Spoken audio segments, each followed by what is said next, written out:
सभी को अयोध्या धाम के एडवोकेट शिवम पांडे की तरफ से नमस्कार साथियों। मैं आपका advocate Shivam Pandey high court आप लोगों को निरंतर शिक्षा जगत और बीएड बीटीसी और बेसिक शिक्षा माध्यमिक शिक्षा के संबंध में जानकारी मेरे द्वारा पॉइंट टू पॉइंट दी जाती है। जब जिसकी ज़रूरत रहती है उस प्रकार की जानकारी साथियों मेरे द्वारा आप लोगों को दी जाती है और पूर्णतः आप सभी को संतुष्ट किया जाता है और चीज़ों को बहुत ही डिस्क्राइब रूप से आप लोगों के सामने रखा जाता है। आप लोग चूँकि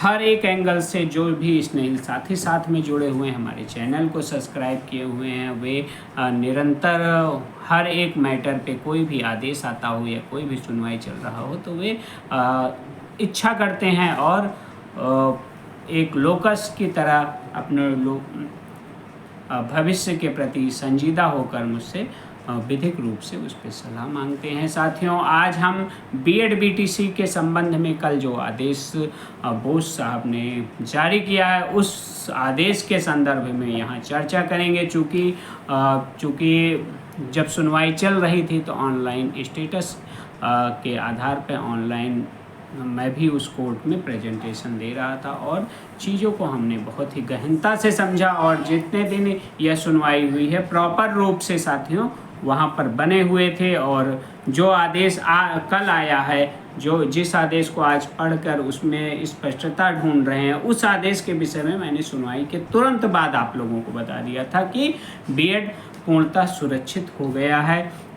क्योंकि अब सबसे बड़ा सवाल यह बना हुआ है कि 11 अगस्त 2023 के पहले पूरे देश में जो बीएड के कैंडिडेट नियुक्ति पा गए थे उनको तो बिल्कुल नहीं छेड़ना है। वह सब पूर्णतः आदेश में स्पष्ट लिखा हुआ है, 9 पेज के आदेश में साथियों स्पष्ट लिखा हुआ है कि बीएड के वे अभ्यर्थी जो 2018 नोटिफिकेशन के आधार पर 11 अगस्त 2023 के पहले नियुक्ति प्राप्त कर चुके हैं, इनको यही क्लेरिफिकेशन होना था माननीय सर्वोच्च न्यायालय से बीएड बीटीसी विवाद में कि क्या 2018 के नोटिफिकेशन के आधार पर जितने बीएड प्राथमिक विद्यालय में चयनित हुए हैं पूरे देश में वे बाहर होंगे या अंदर होंगे। तो सुप्रीम कोर्ट ने क्लियरिटी के साथ यह आप लोगों को अवगत करा दिया है कि 11 अगस्त 2023 के पहले जो भी बीएड कैंडिडेट किसी भी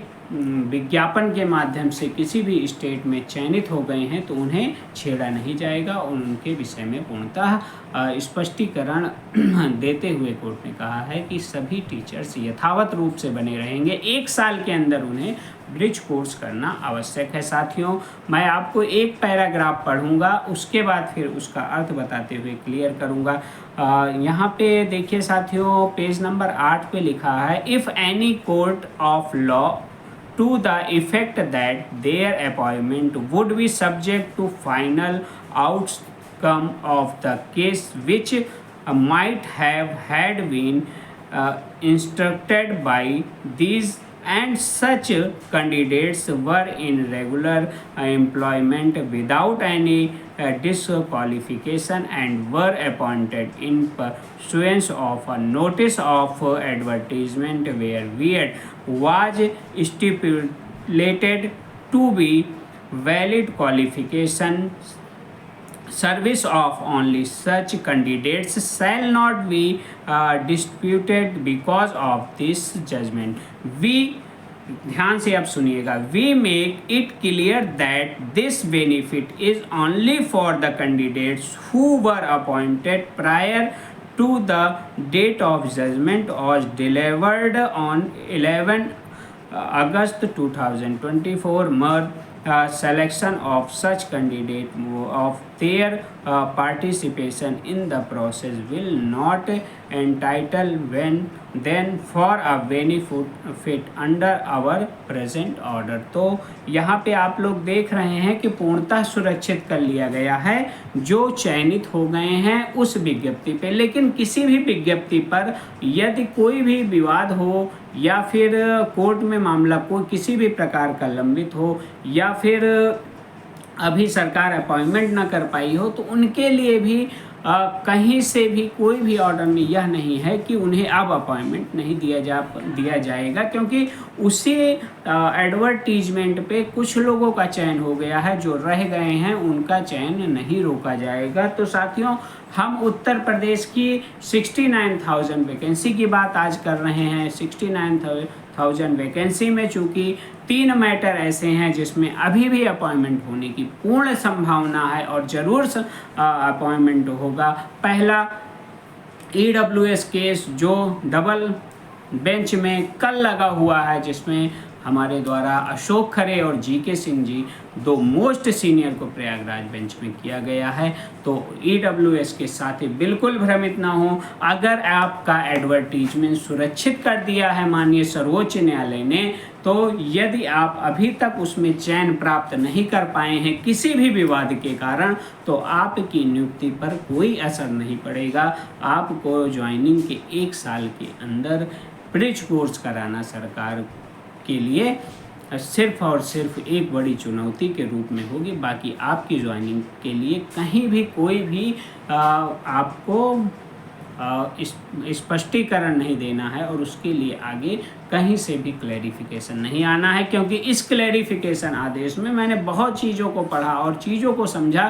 तो यदि एक विज्ञापन पर जिस पे नियुक्ति को सही माना गया है, उस विज्ञापन पे यदि कोई अभी किसी विवाद के कारण बाहर रह गया है, तो वह बाहर नहीं होगा साथियों।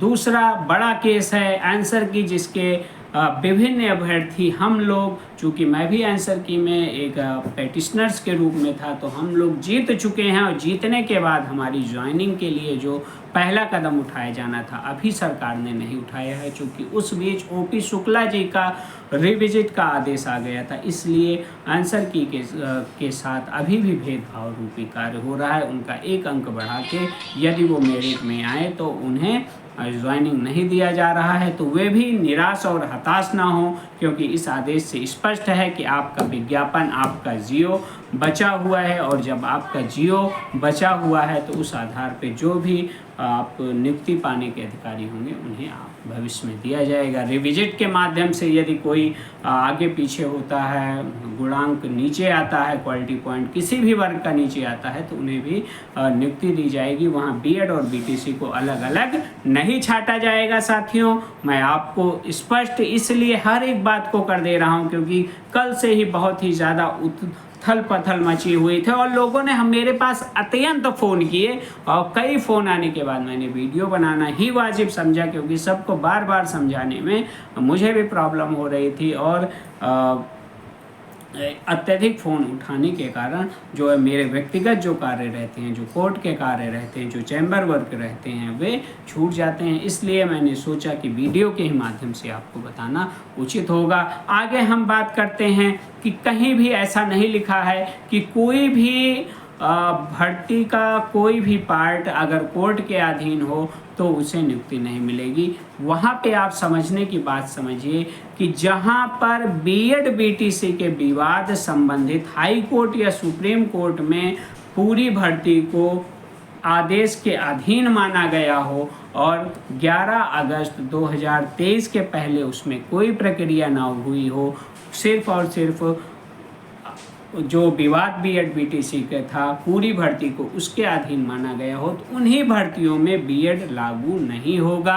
अर्थात यदि विज्ञापन भी पहले आया हो और BTC ने चैलेंज करा के BEd को भर्ती के उस पेटिशन के अधीन किया होगा, तो उनका चयन नहीं होगा। लेकिन 69,000 शिक्षक भर्ती में 69,000 वैकेंसी में ऐसा कहीं भी कोई वो विवाद नहीं है।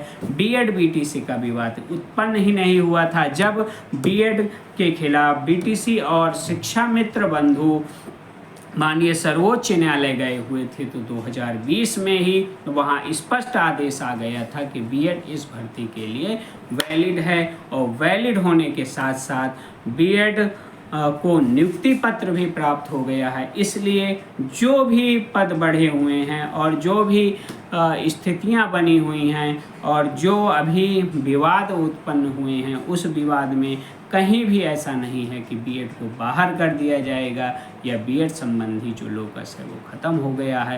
पूरा आदेश 9 पेज का आदेश पढ़ने के बाद मैं उसे शॉर्ट में आप लोगों को बता रहा हूँ, क्योंकि पूरे आदेश की समरी अगर बताई जाए तो लगभग आधे घंटे से अधिक लग जाएंगे। लेकिन जो आपके हितकर है, जो आपके लिए अति आवश्यक है, उन्हीं सभी पार्टों को मैं एक सुव्यवस्थित ढंग से आप लोगों के सामने लेकर आया हूँ। आप लोग बेफिक्र रहिए। किसी भी भर्ती में यदि बीएड के अभ्यर्थी का चयन हो गया है तो वे बाहर नहीं होंगे। यदि वे कोर्ट के सब जुडिस में नहीं है और बीएड बीटीसी विवाद में कहीं भी आदेश के अधीन नहीं थी, तो उन भर्तियों में अगर बीएड का चयन अभी नहीं हुआ है पूरे देश में, तो उनका भी चयन वहाँ सुनिश्चित होगा। आप लोग धैर्य के साथ हौसला बनाए रखें।